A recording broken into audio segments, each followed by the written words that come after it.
It was Halloween night, 2008, in a quiet suburban neighborhood where nothing out of the ordinary ever seemed to happen. A group of college friends, eager to celebrate their favorite spooky holiday, decided to throw a Halloween party at an old, abandoned house on the outskirts of town. The house, rumored to be haunted, had stood empty for decades.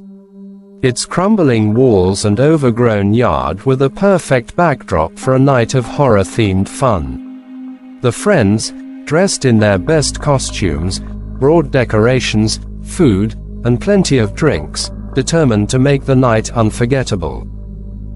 As the evening began, the atmosphere was electric with excitement. The group set up a makeshift party space in the house's dusty, decrepit living room, hanging fake cobwebs and placing candles in the cracked windows. The house creaked and groaned as they moved around, but the friends laughed it off, attributing the sounds to the house's age. They started the night with drinks and horror stories, each one trying to outdo the other with tales of ghosts and ghouls. The mood was light, and the friends were in high spirits, feeling invincible in their group. Around midnight, after several rounds of drinks, someone suggested they play a game of Bloody Mary. The group, emboldened by alcohol, eagerly agreed. They gathered in front of an old, ornate mirror that hung in the hallway, one of the few remaining pieces of furniture in the house. The mirror was large and covered in a thick layer of dust, but its frame was intricately carved, suggesting it had once been a prized possession. With the lights off and only the flickering of candles illuminating the room, one of the friends bravely recited the eerie chant, "Bloody Mary, Bloody Mary, Bloody Mary." At first, nothing happened, and the group burst into nervous laughter. But as they turned to leave the hallway, the temperature in the room suddenly dropped.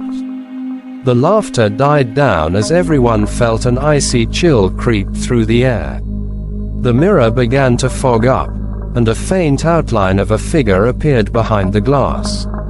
The friends stared in horror as the figure became clearer, a shadowy silhouette of a woman with dark, hollow eyes. Panic set in as they realized this was no prank. The room seemed to close in on him, the walls pulsating as if the house itself were alive. In a frenzy, the group tried to leave the house, but the front door wouldn't budge.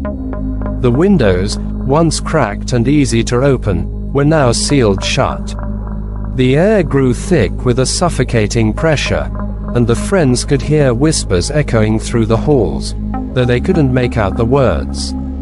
One by one, they started seeing things. Figures darting through the shadows, objects moving on their own, and the constant feeling of being watched. The sense of dread was overwhelming, and the once lively group was now gripped by sheer terror. Finally, in a desperate attempt to escape, they broke down a door in the back of the house, spilling out into the cold night air. As they ran to their cars, they glanced back at the house and saw the same shadowy figure standing in the window, watching them with those hollow eyes. The friends drove away as fast as they could, not daring to look back again.